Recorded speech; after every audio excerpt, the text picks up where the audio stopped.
For the next 60 minutes, we will explore sensory, behavioral, and trauma-informed concepts that can be utilized when working with a neurodiverse population. Following an overview of autism spectrum disorder and neurodiversity, we'll discuss the importance of an interdisciplinary service model, comparing and contrasting two common services, and prioritizing different profession strengths to provide a comprehensive treatment experience. We'll discuss our 8 sensory systems and their role in how we function and interact within our environments, discuss various behavioral approaches from an occupational therapist perspective, including frames of reference used to guide practice, and then take a dive into our neuroanatomy to further understand the impact trauma has on neurodevelopment and learning before working through 2 case studies based on this information. Finally, I'll share a handful of resources that may be used for clients, clinicians, and caretakers before wrapping up and reviewing what we learned together. Timestamps and a link to resources used in this video will be included in the description if you wish to seek out information or revisit a specific section of the video. Thank you and enjoy.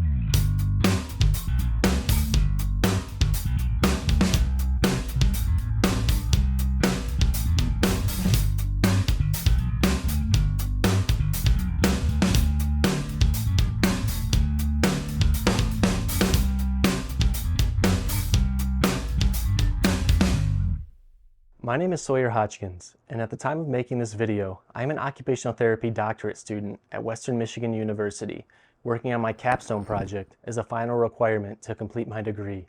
Occupational therapists, or OT, specialize in occupations, or the everyday personalized activities that people do as individuals, in families, and with communities to occupy time and bring meaning and purpose to life, or essentially, anything we as humans do to fill and pass our time. Occupational therapists utilize a top-down and client-centered approach, incorporating the unique factors that make up each individual while considering the natural environment in which an activity or task occurs to promote participation and performance. My previous work experiences have provided me with opportunities to build relationships and develop life skills with individuals in a residential autism center, implementing behavioral approaches and developing life skills and promoting independence within adult foster care. My fieldwork experiences have allowed me to practice OT services in the community mental health setting and the public school system.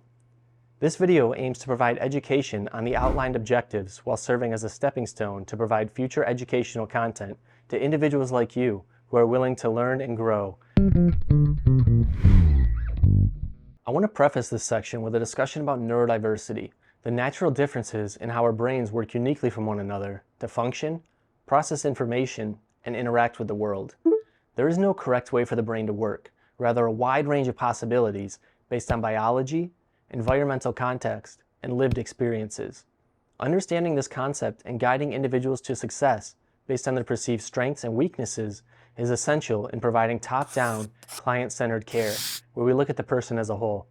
Diagnostic labels, such as ASD, are based on a set of symptoms used by medical professionals to communicate and guide treatment and services, but by no means are absolute or defining of a person, and shouldn't be used to put someone in a box or assume how they will present. Each one of us is trying to navigate the routine and novel experiences that life offers by utilizing our strengths and recognizing our weaknesses to promote success in our daily lives, and should aim to create a climate of inclusion and acceptance. Autism spectrum disorder, or ASD, is a neurological and developmental disorder identified in approximately 1 in 36 children aged 8 years, which may present as differences in interactions, communication, learning, sensory processing, and behaviors.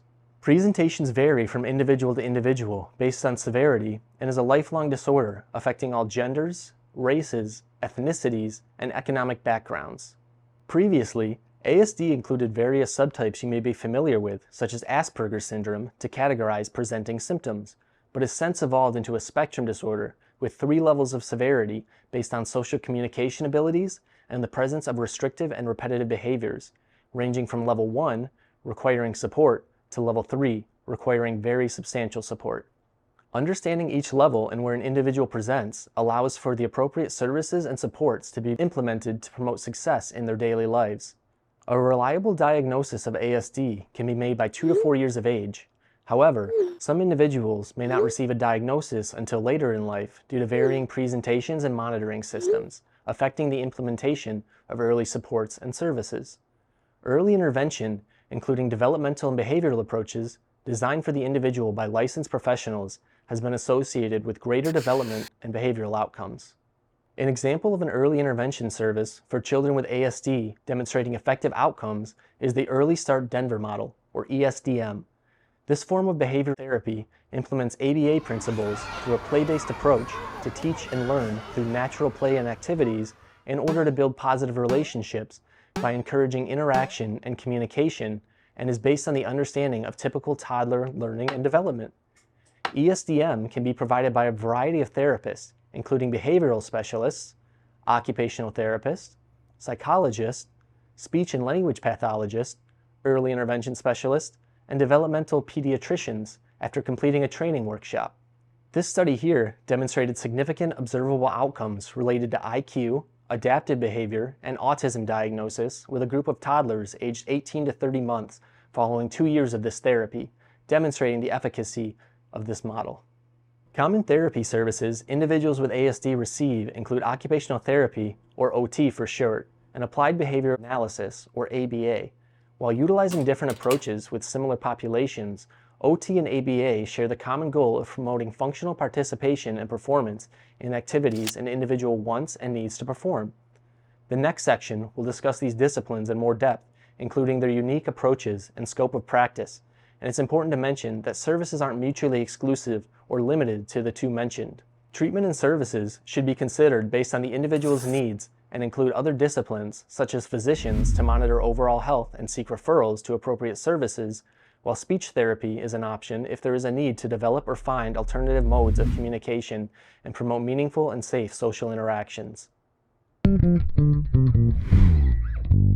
Healthcare is a complex system of various professionals specializing in specific areas of human function to provide directed services. Understanding what each healthcare discipline specializes in is useful for those seeking services to find the correct provider for their needs and for providers to make educated referrals and collaborate on treatment to provide a comprehensive experience.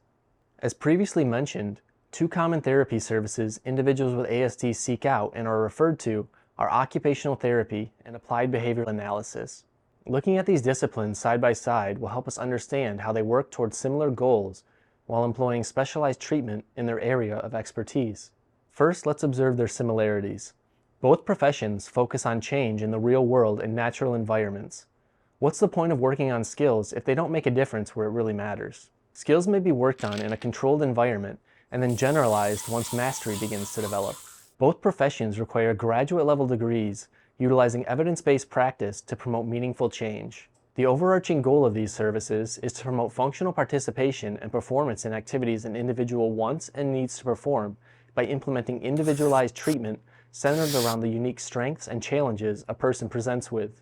Occupational therapy is performed by an occupational therapist or occupational therapy assistant who specializes in functional and life skills. Occupational therapy is used to treat a wide range of diagnoses across the lifespan, impacting participation and performance in occupations, or the everyday activities an individual wants and needs to do, including activities of daily living geared toward taking care of one's own body, instrumental activities of daily living to support daily life within the home and community, health management, rest and sleep, education, work, play, leisure, and social participation. Examples of intervention used during occupational therapy include sensory integration activities, finer gross motor development, adaptive equipment recommendations, and cognitive strategies. Treatment sessions typically occur 1 to 3 times per week for 30 to 60-minute sessions, focused on providing skilled intervention based on a comprehensive assessment. Applied behavioral analysis is performed by board-certified behavior analysts or registered behavior technicians who specialize in human behavior. ABA is typically implemented with younger populations, but can be used with individuals who exhibit challenges in behavioral regulation, social skills, or communication across the lifespan. Examples of interventions used include behavioral modification techniques, discrete trial training, and social skills training aimed to develop, maintain, or restore adaptive behavioral responses for function. Treatment sessions may range from a few hours per week up to 40 hours per week, depending on the severity and need for behavioral management.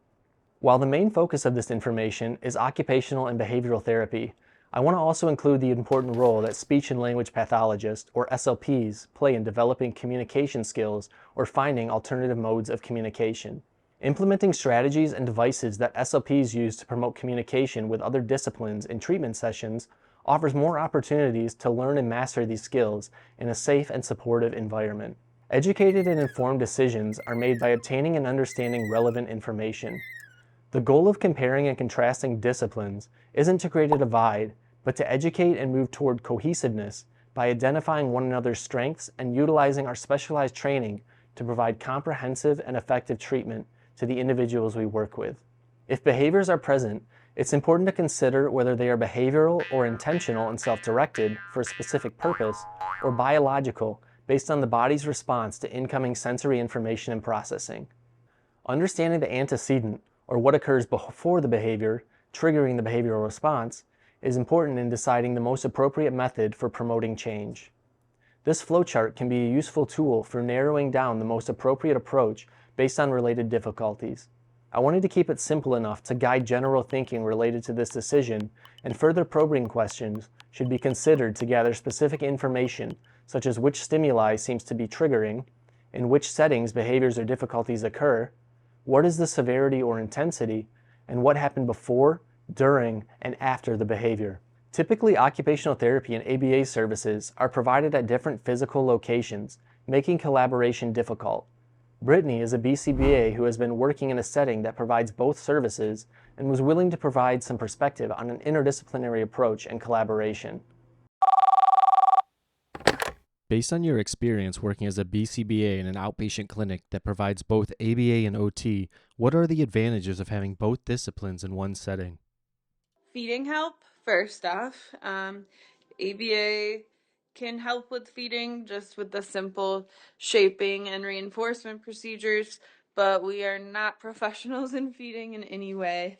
I actually don't really feel comfortable with feeding unless I'm working with an OT, as you guys are the experts on the sensory needs and different muscles and anatomy and things that you need to have to really be successful with that. It's actually been really successful with all of my clients, which has been awesome now that I've been working in a collaborative clinic. Another advantage would be being able to address a child's true sensory needs. So as BCBAs, you can tell when a behavior is maintained through sensory or automatic functions, but we're really not experts on activities and exercises that will help address these needs completely.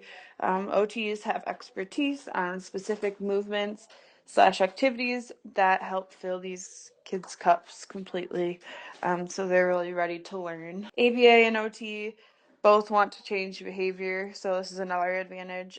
OTs look at physiology and internal events, and BCBAs look at environmental variables that affect behavior or external events. When we work together, we're really giving the behavior a full-on approach that can't be done when just one discipline is working with the client. So we're really providing a complete holistic approach.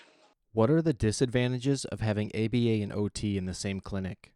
I would say sometimes we can butt heads on what we find is evidence-based. BCBAs are not ethically able to do interventions that are not evidence-based in sessions. That can be kind of hard. There is ways, though, to incorporate some of those approaches by maybe co-treating or something like that, or putting it in different goals regarding like following a schedule or things like that. That while working with OT, I've kind of figured out how to kind of incorporate those there. But it can be very hard also to break the stigma of ABA with some OTs due to our different philosophies and kind of how our field has progressed kind of in a quicker way. Honestly, has had some rough spots. So I think sometimes ABA doesn't have the best reputation, and it can be really hard to break that stigma. And really, the only way I've figured it out is by practicing in front of them or co-treating, which has been really cool. Would you recommend having ABA and OT together in the same clinic? Yes, collaboration and treating the client from all perspectives is ultimately going to give the client the best therapy possible. OT is sometimes only possible for people on the spectrum with level 1 autism, and ABA can kind of make it possible for OT to be more successful for those with level 2 and 3 autism. Um, sorry.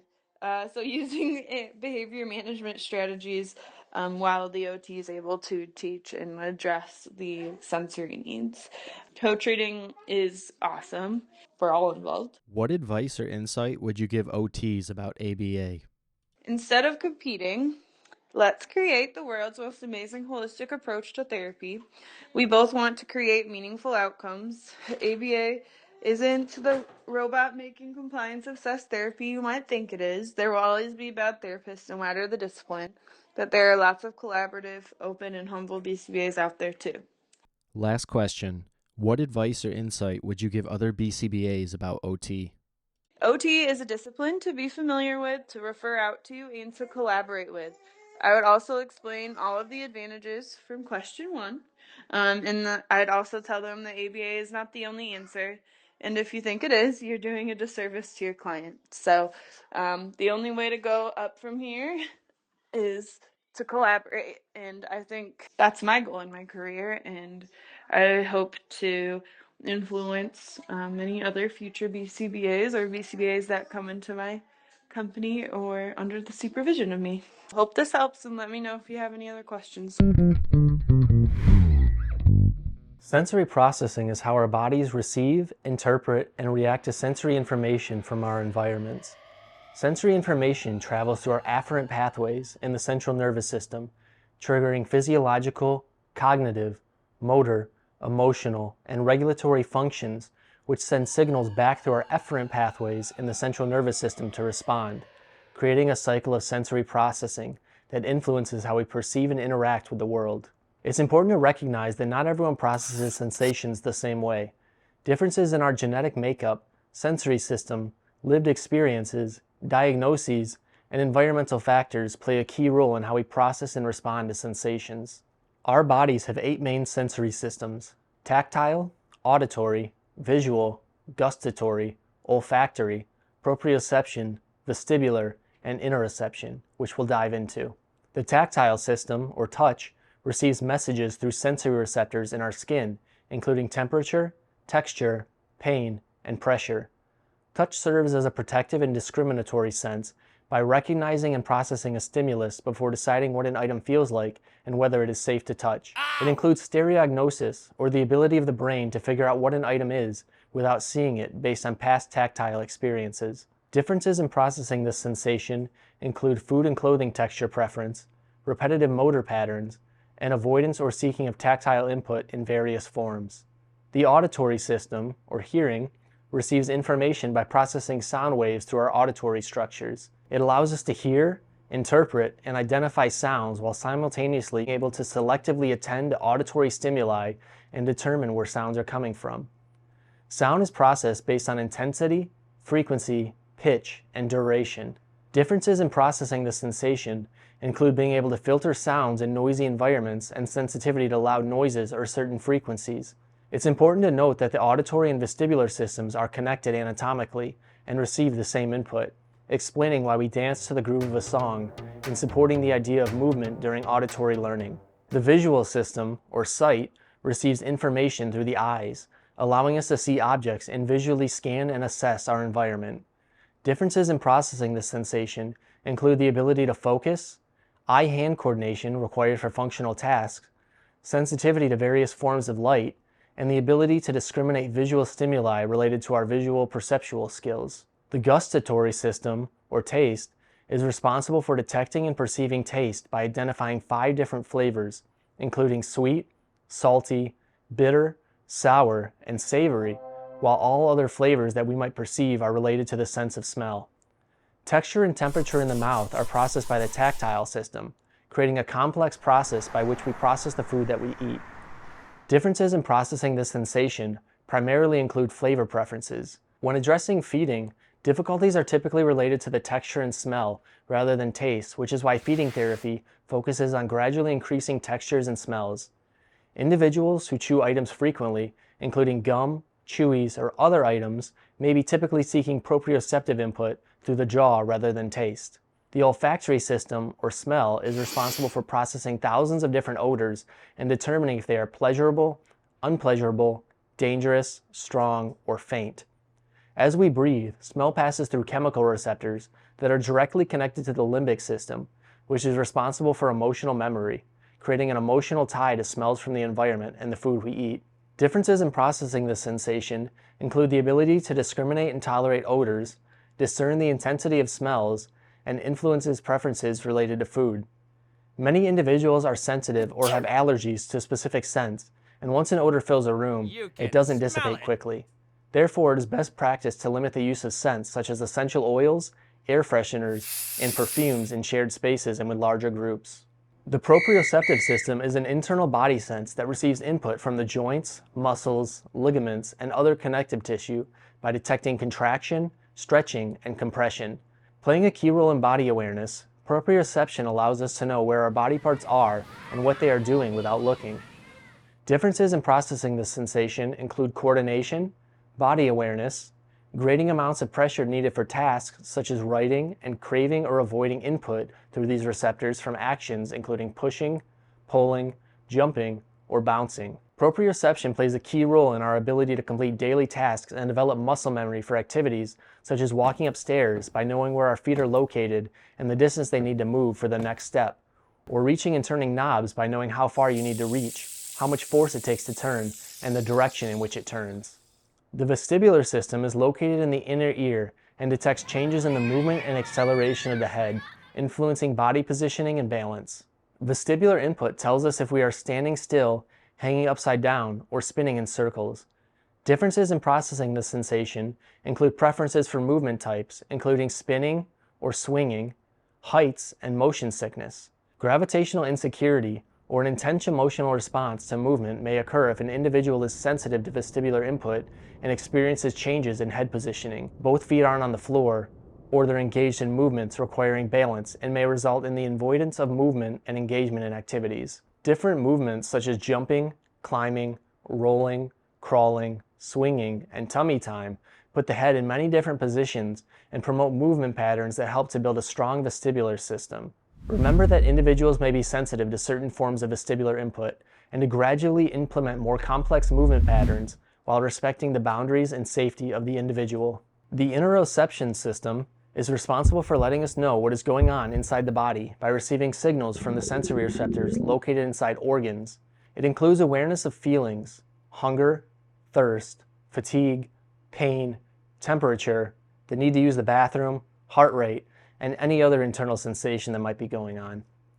Differences in processing the sensation may present as being hyper-aware of what is going on inside the body, leading to anxiety, or being under-responsive and missing important cues, such as when to use the bathroom, eat, or regulate emotions. Using the feeling of fear as an example, an individual may not recognize this emotion if they are not aware of their heartbeat increasing, breathing increasing, or internal muscle state. How we process sensory information plays a key role in how we interact with the environment. If the brain isn't getting the correct information from our eyes, ears, or senses of movement in the body, it won't feel safe, entering into a state of stress that impacts arousal and attention. Complex systems with many moving parts are subject to facing challenges, and our sensory system is no exception. Sensory processing and integration challenges have been observed in 10 to 55% of children without an identified disability, 40 to 80% of children with a diagnosed disability, and 93 to 96% of children with ASD. With such a high prevalence of sensory processing differences impacting how we perceive and interact with the world, it's important to understand our sensory system's foundational role in our daily lives. While natural differences and preferences in sensory processing are typical, sensory processing disorders are neurological conditions that make it difficult to process sensory information.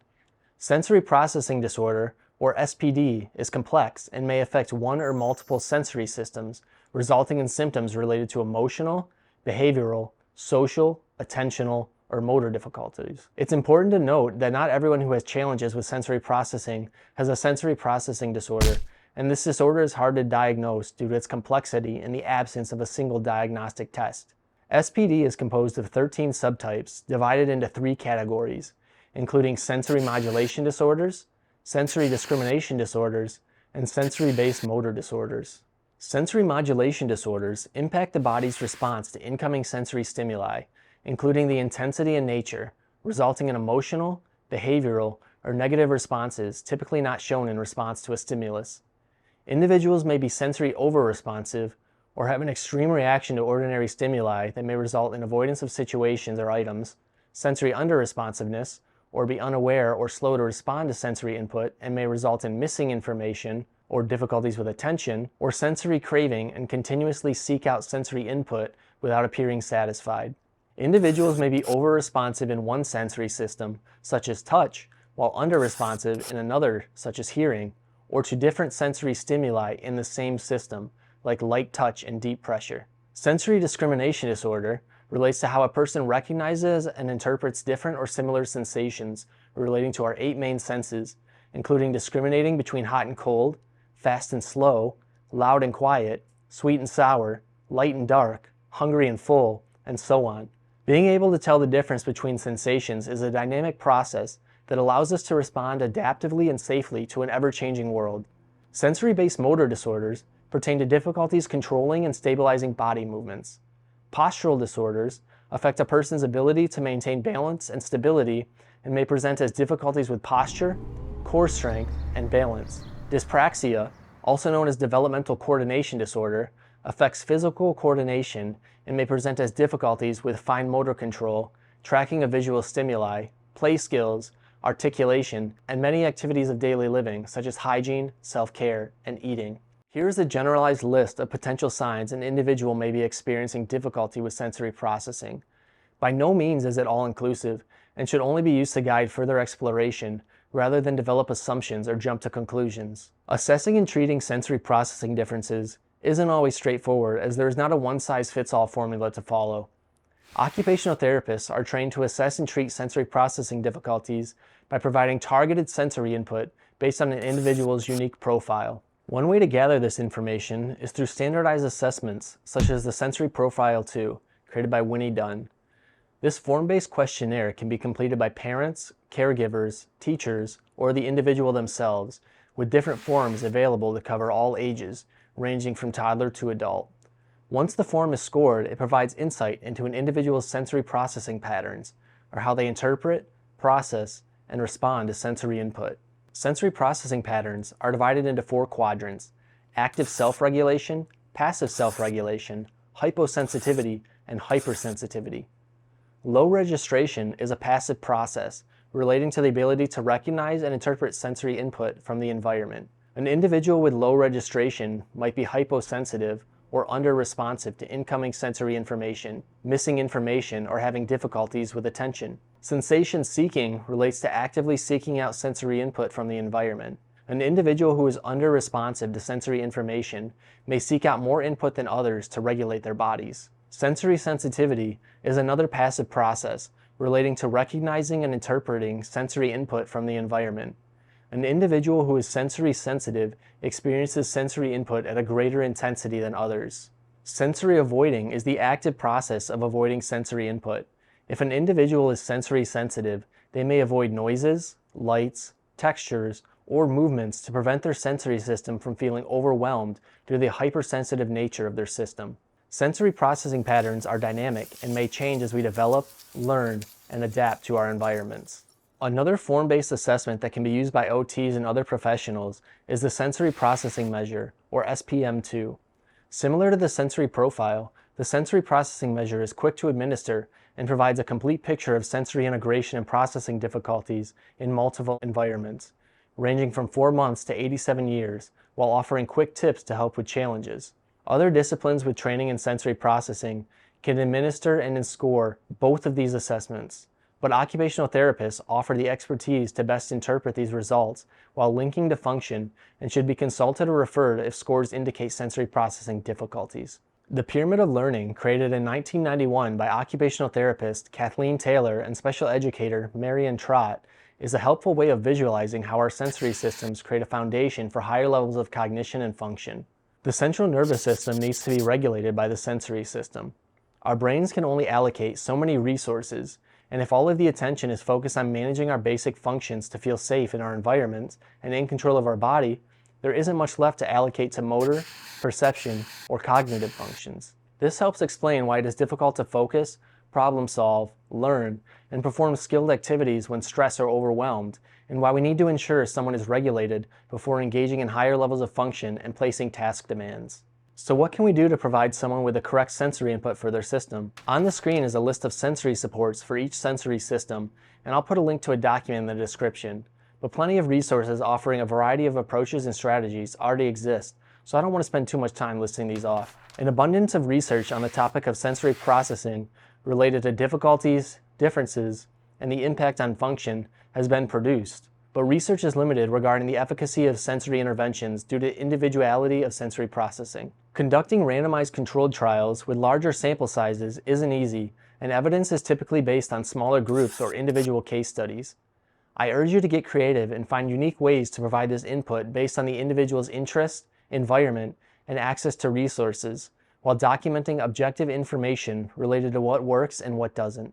Documentation may include what you provided or trialed, the duration it was used for, what effect it had, and how long the effect lasted. This information is valuable and can be compiled to create a sensory diet for an individual. A sensory diet is a list of sensory-based activities that an individual can engage in when they need specific input to increase or decrease their systems. First and foremost, behavior is communication, whether adaptive and appropriate for a situation or maladaptive and inappropriate. Behavior has 4 common functions, including attention, the desire to interact with others; escape, avoiding or escaping situations or demands that may be uncomfortable or challenging; access to tangibles, relating to desired items or activities; and sensory, which provides input and stimulation through the sensory system. Understanding behavior and its functions requires consideration of the context in which the behavior occurs, including the individual factors of the person, the environment in which the behavior is happening, and the tasks or demands that are in place. A functional behavior assessment, or FBA, can help identify factors contributing to behaviors. This is done by identifying the behavior, gathering information about what happened before, during, and after, analyzing the information, and forming a hypothesis used to guide intervention and evaluate change. Similar to the sensory assessments mentioned, disciplines with training in behavior analysis can contribute to the FBA process, but ultimately BCBAs have the expertise to synthesize this information and develop behavioral interventions based on their extensive training in behavior.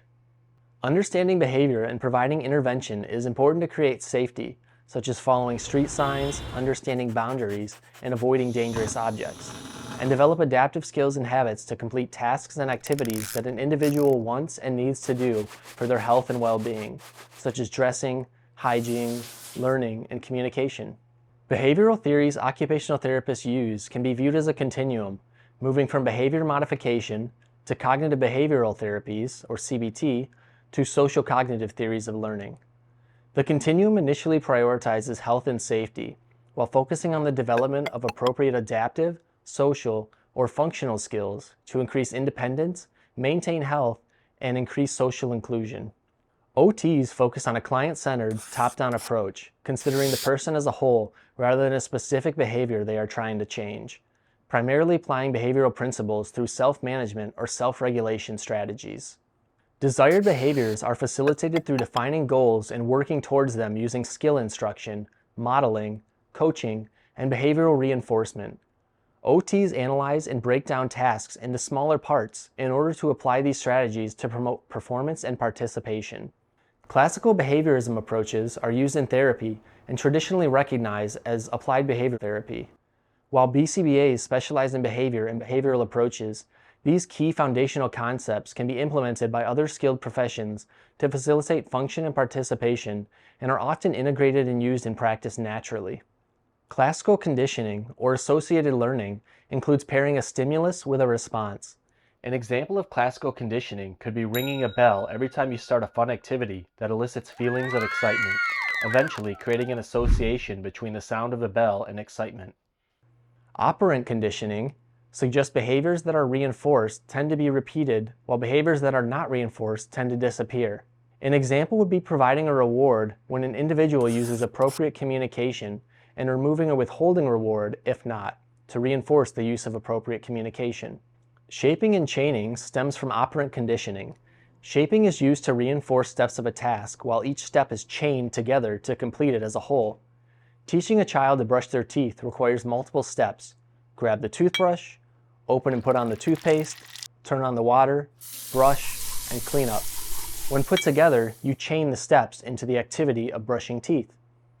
Prompting and scaffolding involves using visual or verbal reminders to sequence steps of the activity, prompting, while scaffolding involves grading an activity to promote success by finding the just right challenge, or the area in the middle where it's not too easy or too difficult.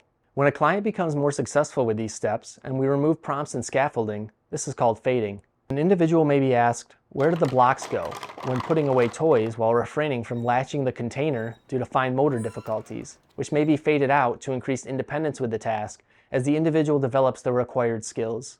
Observational learning, or modeling, is used to teach skills or strategies through demonstration and watching others.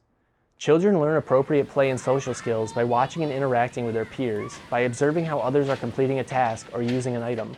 Promoting change and motivation can be attributed to reinforcement, which can be positive, adding something desired, or negative, removing something undesired, depending on the intended change. It's essential to determine what is motivating to the individual when using reinforcement. To generalize learned skills and promote success, we aim to transition from dependence on external rewards to internal reinforcement based on competence and self-efficacy, or an individual's belief in their ability to perform and achieve goals.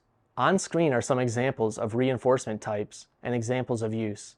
When providing intervention, these concepts can be used to teach new skills by chaining steps and shaping behaviors, create behavior contracts with a defined goal specifying rewards or consequences for completion, providing relaxation training to cope with anxiety, and systematic desensitization to overcome fears and self-inhibiting thoughts while promoting self-efficacy. Diving a bit deeper, cognitive behavioral frames incorporate thoughts or cognition as the behavior that can be modified through thinking as a mode of intervention, and should be considered when the barriers to engagement are psychological, including emotions and motivation.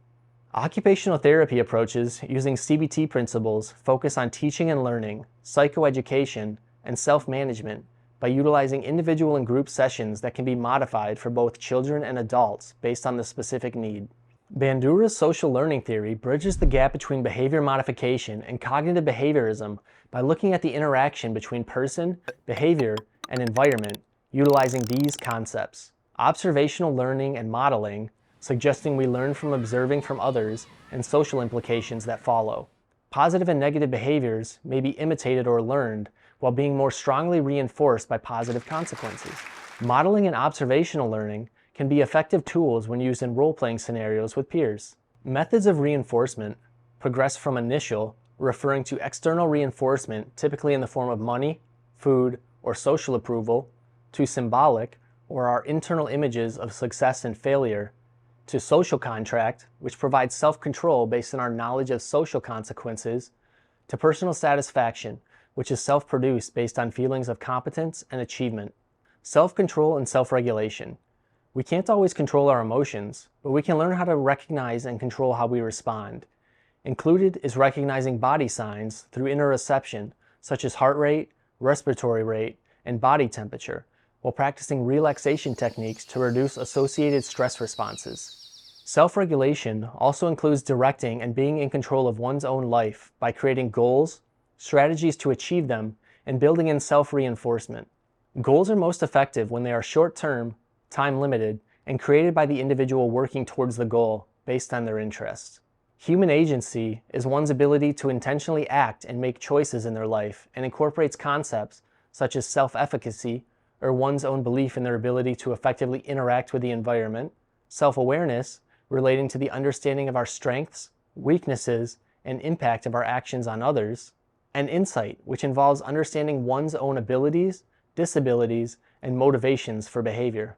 Aaron Beck is a clinical psychologist credited with coining the term cognitive behavioral therapy, or CBT, and is recognized for his work in identifying emotions associated with depression. Beck pieced together that depression is often associated with emotions and results from cognitive distortions, which are exaggerations or misinterpretations from an environmental interaction, and automatic thoughts, being thoughts that reflect habitual errors in logic. The scientific method of therapy involves approaching therapy sessions by identifying a specific agenda or set of problems that will be the main focus of therapy. Once problems are identified, they are defined objectively to remove any guesswork or alternative interpretation. Then hypotheses of outcomes are formed and methods of data collection are decided upon. Assigning homework allows for individuals to generalize and practice skills in their environments by engaging in discussions with others, finding opportunities for social participation within their lives, and keeping track of thoughts and emotions as they arise. The Socratic method utilizes open-ended questions to investigate underlying beliefs and assumptions, such as Podesky's 4 phases of questioning, which includes 1. Information questions that help make concerns more explicit, such as, when did you begin to feel this way? 2. Questions that reflect empathetic listening. I'm hearing some anger in your tone of voice. Is that accurate? 3. Questions that draw the client's attention to relevant information. What evidence do you have to support your view? And 4. Asking analysis or synthesis questions, including, how does this new information fit with your prior view? Or, how can you find out whether blank is true? Guided discovery, also known as the 3-question technique, aids individuals in exploring their thoughts and emotions by asking, what is the evidence for or against a belief? What are some alternative explanations? If this belief is accurate, what are the implications or consequences?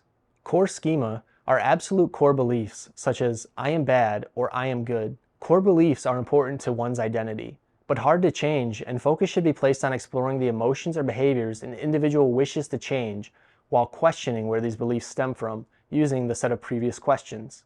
Cognitive behavioral frames help us understand how personal factors impact our roles and performance, help us to clarify our issues and priorities, better define problems we face, and facilitate a realistic view and understanding of life. Social cognitive theory builds upon our previous theories by looking at the effects of social interaction on brain development and the dynamic and complex nature of human behavior. Encompassing the foundations of human behavior with their social nature, this framework allows for a broad scope of applications across populations to address issues in health and well-being. Incorporating concepts from previous theories, social cognitive theory focuses on human agency, self-efficacy, and intentionality, or the deliberate planning and executing of behaviors with an intended outcome in mind. 5 basic assumptions are included in this theory. People learn by observing others. Learning is an internal process. People are motivated to achieve goals. People regulate and adjust their own behavior. Positive and negative reinforcement may have an indirect effect on behavior. While these assumptions mirror discussions from previous theories, third-wave cognitive theories introduce holism, stating our brains and bodies work together as a whole and can't be explained by one part. Functional contextualism, considering all parts of a situation, including thoughts, beliefs, behaviors, intentions, and contextual factors. Constructivism, which believes experiences are not objective, rather based on subjective experiences. And relational frame theory, relating language and cognition while exploring how we retrieve memories when encountering problems and developing solutions. Cognitive fusion and diffusion, or building and breaking apart associations of events in our memory. Pragmatism, which focuses on the practical applications of these theories.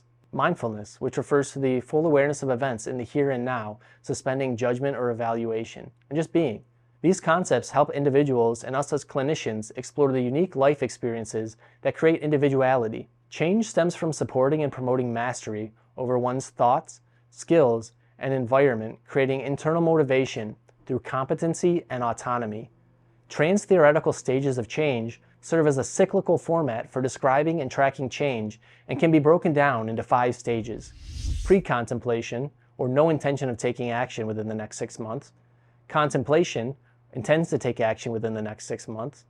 Preparation, has taken some initial steps for the intended action. Action, has changed behavior for fewer than 6 months. And maintenance, has sustained change for over 6 months. The 5 stages are dynamic and can help visualize, track, and explain how individuals make and are motivated to make various lifestyle changes. Understanding trauma, including the types, triggers, and impact on development and learning, is essential when working with anyone who may have experienced a traumatic event.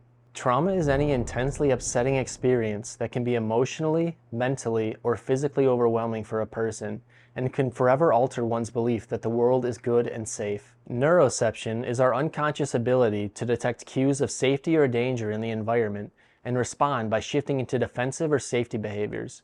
Individuals who have experienced a traumatic event may find typical daily activities difficult due to their unconscious perception of safety, resulting in a physiological stress response controlled by the autonomic nervous system.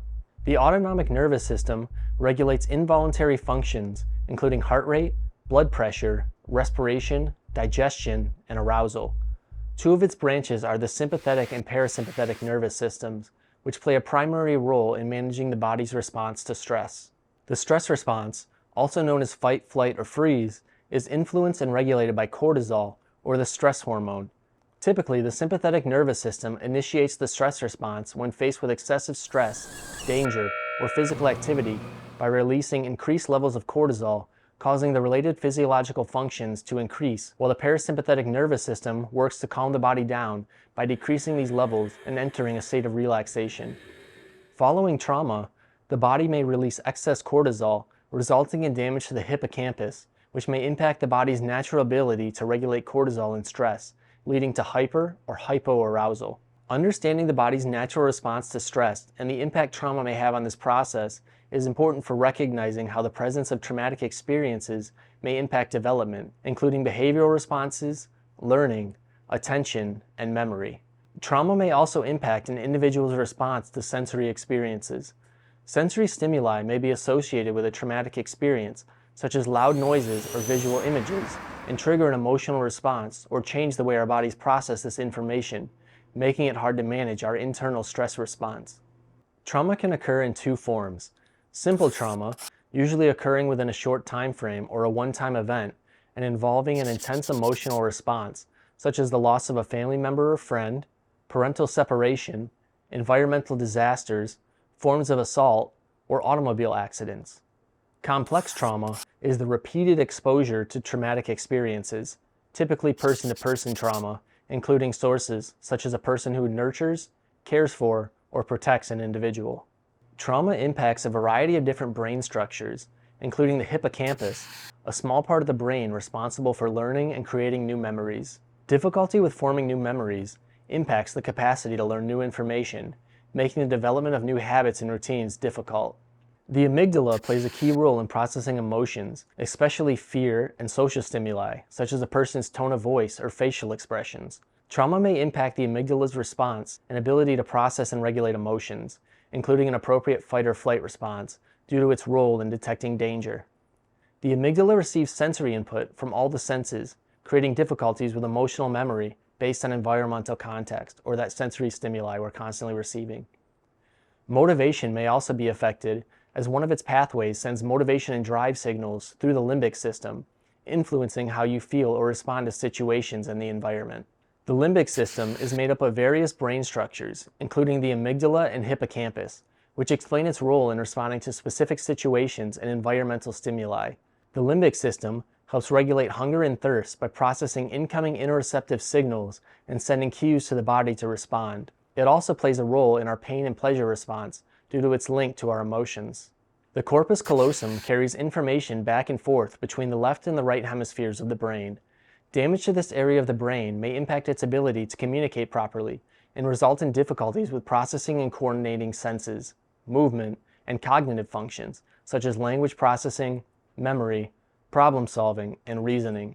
The insula plays a role in interoception, or how much or little one pays attention to sensory information within the body, including emotional regulation and self-awareness. Changes in the insula may make it harder to manage our physical or emotional states, potentially resulting in the development or maintenance of PTSD and its related symptoms. The brainstem connects the brain to the spinal cord and is made up of three parts: the midbrain, pons, and medulla. Its primary role is to manage our body's autonomic functions, including respiration, heart rate, blood pressure, swallowing, digestion, and blinking. It also helps with balance, coordination, and reflexes. During times of significant stress, the brain allocates more resources to the brainstem's functions, making it difficult to access higher-level brain functions taking place in the prefrontal cortex, including complex cognitive functions used to attend, problem solve, learn, and inhibit inappropriate behaviors. Trauma impacts each person differently, and it is important to approach individuals with a trauma-informed approach to prevent re-traumatization and promote healing by creating trust through transparency, collaboration through shared decision-making, and prioritizing physical, psychological, and emotional safety. Using a trauma-informed approach when working with individuals can improve engagement, adherence to therapy, and health outcomes.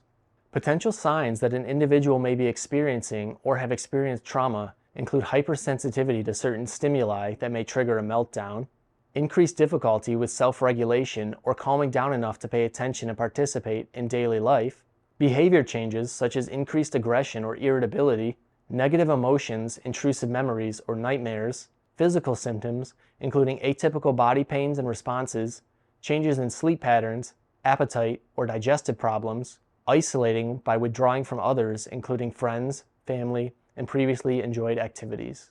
If you want to learn more about each structure or other neuroscience topics, this website by the University of Texas Medical School offers a free open access neuroscience e-textbook that is easy to navigate and provides helpful visuals and concise descriptions of function and anatomy. Let's put the information we've learned about sensory and behavioral approaches to use by working through two different case studies. Sarah, who is school-aged, and Frank, an adult looking to transition into more independent living. We'll start by reviewing the background information before identifying key concerns and proceeding with our decision-making process. Both cases are hypothetical for educational purposes, and approaches should be tailored to the individual you are working with. Sarah is a 7-year-old girl, recently diagnosed with autism spectrum disorder. She presents with significant challenges in sensory processing and some disruptive behaviors. Sarah's parents report that she is extremely sensitive to certain sounds and textures, often covering her ears or retreating to a quiet space when there are loud noises or when exposed to clothing with rough seams. Additionally, Sarah tends to engage in repetitive behaviors, like hand flapping or spinning objects, when she becomes overwhelmed or excited. Her teachers report that she often has difficulty staying seated during classroom activities, and her behavior can escalate when asked to transition between tasks, frequently becoming non-compliant. Let's identify key concerns in 3 areas. Sensory sensitivities include sensitivity to auditory and tactile stimuli. Repetitive behaviors include hand flapping and object spinning, while taking note that these behaviors typically occur when she is overwhelmed or excited, indicating that they are used to self-soothe or regulate her nervous system. Disruptive behavior, including non-compliance during transitions and avoiding classroom group activities. Now it's time to collect more information related to the key concerns through our evaluation methods. Engaging teachers and parents in the evaluation process is essential to gathering information that may not always be possible or present itself during your time together. Ask about when disruptive behaviors typically occur and if they notice any triggers related to sensory stimuli or task demands. Administering the sensory profile or another sensory assessment to the caregivers and teachers will provide more information on Sarah's sensory processing patterns at home and in the school setting, identifying sensory preferences and aversions. Sarah scored much higher than others in the touch, auditory, and proprioceptive categories, while scoring just like the majority of others in the remaining. She also scored higher in sensory sensitivity and avoidance. Conducting a behavior observation or functional behavior assessment provides information on the functions of Sarah's disruptive behavior related to non-compliance and avoidance. Begin to think if they are related to escape or avoidance of sensory stimuli, social interaction demands, or difficulty with task completion. You discover that Sarah avoids classroom group activities, becoming non-compliant when the environment is louder, and demonstrates confusion with the process and sequence of transitioning to new activities. Based on all of the information we've gathered, there are 2 main approaches to consider. Sensory-based approaches include environmental modifications by adjusting Sarah's environment to minimize sensory overload, such as providing noise-canceling headphones during noisy activities or finding a spot in the room that may be quieter. Regarding her tactile sensitivity to clothing, providing Sarah with soft and seamless options is a great first step in alleviating some of the input while working on tactile sensitivity during therapy sessions and at home. Creating a sensory diet tailored to Sarah's needs will help provide the regulating input she currently seeks. Sarah engages in proprioceptive behaviors to self-regulate, so providing Sarah tools related to receiving this input, like squeezing a stress ball or engaging the class in movement breaks, may help to regulate herself while also incorporating the rest of the class. Sensory breaks can be implemented to provide Sarah with scheduled time when she can move to a quiet area when overwhelmed, preventing escalation and allowing her space to self-regulate. Behavioral approaches include positive behavioral supports to teach Sarah how to cope with transitions and engage in expected behaviors. These may include a visual timer and/or a visual schedule to let Sarah know what to expect and when. A token system can be used to provide Sarah with positive reinforcement when engaged in expected behaviors, using a motivating reward to promote compliance. Discrete trial training, or DTT, may be used to build task initiation and sequencing skills through structured, step-by-step interventions. It utilizes concepts such as prompting, scaffolding, and fading to promote success and reinforce the completion of parts of the task. Functional communication training, or FCT, can be used to teach Sarah an alternative form of communication. Sarah engaged in avoidance and noncompliance, behaviors that communicated a need. Teaching Sarah to request breaks in a socially acceptable manner, such as a verbal request or picture exchange, could reduce disruptive behavior. Wrapping this case up, let's touch on when seeking interdisciplinary input would be beneficial. Collaborating with an occupational therapist may be beneficial if Sarah has significant sensory processing difficulties or presents with difficulty completing a task due to body functions or structures. Collaborating with a behavior analyst may be beneficial if the disruptive behaviors are severe and change isn't occurring from available intervention methods. And always, engage the parents and caregivers throughout the process by listening to their input and providing education and training on intervention methods they can utilize in various environments. Frank is a 26-year-old man diagnosed with autism spectrum disorder. He has a college degree and works part-time in an office setting, but struggles with social communication, managing daily routines, and handling transitions. Frank currently lives at home with his parents, but is preparing to transition into more independent living. He has expressed a desire for greater autonomy, but is concerned about managing the demands of living alone, such as cooking, cleaning, and maintaining social relationships. Frank has a history of social anxiety and prefers structured routines. He experiences sensory sensitivities, particularly to auditory stimuli, such as loud noises or crowded environments. Frank is also engaged in repetitive behaviors like tapping objects or humming when feeling stressed or overwhelmed. Let's further identify his presenting concerns. Social communication is difficult for Frank to initiate and maintain, particularly in group settings. He prefers one-on-one interactions, but often feels overwhelmed in social situations, especially in unfamiliar environments. Routine and time management is a struggle, often needing reminders for tasks like grocery shopping, cooking, and cleaning. Frank feels overwhelmed when there are sudden changes to his schedule or routine. Sensory sensitivities Frank presents with include loud sounds such as sirens, alarms, or large crowds. He becomes easily stressed in noisy environments and avoids public places like shopping malls or crowded restaurants. Frank also reported that he isn't a fan of bright lights and dislikes sunny days. Behavioral patterns include repetitive behaviors such as tapping his fingers or humming to self-soothe when feeling overwhelmed or stressed. At times, these behaviors become more pronounced when feeling out of control or uncertain. We need to gather more information about Frank, and there are a variety of methods that can be used based on the provider's training and scope of practice. From an occupational therapist perspective, conducting a general profile through conversation related to his history, experiences, patterns of daily living, interests, values, needs, and relevant context would be beneficial in understanding his supports, barriers, and priorities. We want to get the full picture of Frank's life and the things that he deals with on a day-to-day basis. We then want to observe Frank completing life skills to assess his ability to manage daily living tasks, including meal preparation, cleaning, and managing finances. This can help identify areas where support or intervention is needed and provides a baseline moving forward. Observing Frank's behavior provides insight related to his triggers for anxiety, sensory overload, and behaviors like tapping or humming. Frank may benefit from keeping a log to track this information to better understand where and when these behaviors occur, creating an opportunity for change. Providing Frank with an adult sensory profile will help us understand his sensory processing patterns. We know that Frank is sensitive to loud noises and bright lights while finding finger movements and humming to be soothing. Frank has a lot of areas to provide potential intervention. His overarching goal is independent living.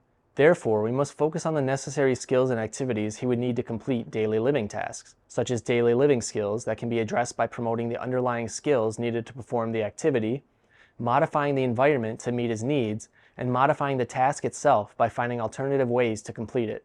Sensory approaches include providing modifications to help manage its sensitivities, such as wearing noise-canceling headphones or earplugs in noisy environments, including grocery stores or public transportation, and utilizing sunglasses in bright places. Frank may also benefit from modifying the lighting and noise in his home and work environments to prevent sensory overload. Implementing a sensory diet and educating Frank on his sensory processing preferences would be beneficial in providing Frank with regulating activities for his body. Behavioral approaches include developing a structured routine by creating a visual schedule or checklist system for managing daily living tasks. This will help him develop independence and stay on top of his tasks such as meal planning, grocery shopping, cleaning, budgeting, and socialization. Time management skills can be developed by teaching strategies for breaking down complex tasks into smaller, more manageable steps. For example, if learning to cook, the process can be broken down into clear sequential steps, such as 1. Gather needed materials, 2. Turn on the stove, 3. Wash the vegetables. Social skills may be developed by incorporating social skills training sessions to help Frank improve his competence and confidence in social interactions. This could include role-playing scenarios, such as initiating conversation or managing conflicts in the workplace. The training could also include coping strategies for managing social anxiety in unfamiliar situations, like using relaxation techniques or finding quiet spaces to decompress. Coping mechanisms can be identified by keeping a log to track emotions and identify patterns of behavior related to anxiety or sensory sensitivities. Encouraging Frank to use alternative coping strategies to manage anxiety and stress, such as breathing exercises, mindfulness techniques, exercise, or taking breaks, will accumulate over time and provide Frank with a toolbox of strategies to utilize when needed. Resources to guide treatment and services have been developed specifically for the ASD population for occupational therapy and ABA, and include the autism spectrum disorders across the life course and occupational therapy services for OT and applied behavioral analysis practice guidelines for the treatment of autism spectrum disorder for ABA. These documents outline the scope of each service, provide detailed practice guidelines, and explain each discipline's role related to the overall process of evaluation, intervention, and outcome measurement, making them great tools for educating providers, consumers, funders, and regulatory commissions. Finding the right clinician for therapy services is important.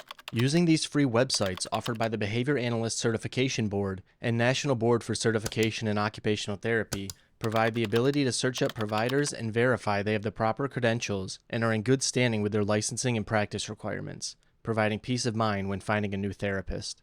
Online resources are abundant and offer a wide variety of tools and services. Autism Speaks has a resource guide, allowing you to search for autism resources by service or program in a specified geographical area. Autism Speaks also has a general directory that provides a variety of different tools and resources categorized by stages of life. Resources include toolkits, articles, podcasts, trainings, and more that can be used by individuals with autism, providers, families, educators, and employers. 2 additional resources include the Autism Society and National Autism Association, providing advocacy, research, and educational support. The Autism Society offers a local support map to find programs and resources in larger cities, such as social clubs, support groups, and ASD-friendly activities. Finding programs and resources locally may be a bit more difficult, especially if you're located in smaller, rural areas. Searching the internet for your specific area and the resources you are looking for may provide the best results, while a variety of online support groups and discussion boards are also an option and provide a medium for sharing information and discussing related topics. Your state may also have state-specific autism resources or directories online. In Michigan, there is the Autism Alliance of Michigan and Autism Support of Michigan, offering a variety of resources and local directories for finding services and programs. A few book recommendations I can offer relating to sensory processing and behaviors include Sensational Kids by Lucy Jane Miller, an occupational therapist and clinical director of Sensory Therapies and Research Center. Lucy has played a major role in the information we have on sensory processing disorders today, and explains her work through detailed stories to educate others on signs and symptoms, major subtypes, diagnosis and treatment, strategies for coping, and advocacy methods for families. Sensory Processing Explained, a handbook for parents and educators by Heather and Charla, clearly describes each of our 8 sensory systems and their role in sensory processing and behavior. After introducing each system, the authors provide a variety of activities and strategies for integrating and managing sensory systems across environments. And Beyond Behaviors, Using Brain Science and Compassion to Understand and Solve Children's Behavioral Challenges by Mona Delahook. I really enjoy how this book discusses behaviors from a top-down perspective and from a child's view, using an iceberg to understand the underlying processes that influence observable behavior. Offering a variety of information and perspectives related to behavior, this book is sure to keep you engaged with its various case studies, activities, and worksheets. We've made it to the end of this video, and I hope you've gained new pieces of knowledge to use and share with others. Let's review our objectives and the information covered. We explored autism spectrum disorder and discussed the concept of neurodiversity, compared and contrasted two service approaches commonly used in the autism population, including applied behavior analysis and occupational therapy, learned about how we process sensation with our 8 senses and the important role sensory processing plays in our daily lives, discussed behavioral approaches and frames of reference used by occupational therapists to guide clinical reasoning, explored the impact of trauma on neurodevelopment and learning, walked through 2 case studies to explore how these concepts can be used to guide practice and promote change, and discussed a handful of helpful resources to guide further exploration and learning. Please take a minute to comment or send a message if there is anything that is unclear or you would like to learn more about. This information is a starting point for continued learning, and I would like to create a space to share information and experience with others, creating meaningful discussions. Thank you for taking the time to watch this video. Whether you are a clinician providing services, a caregiver, or a neurodiverse individual yourself, you are appreciated.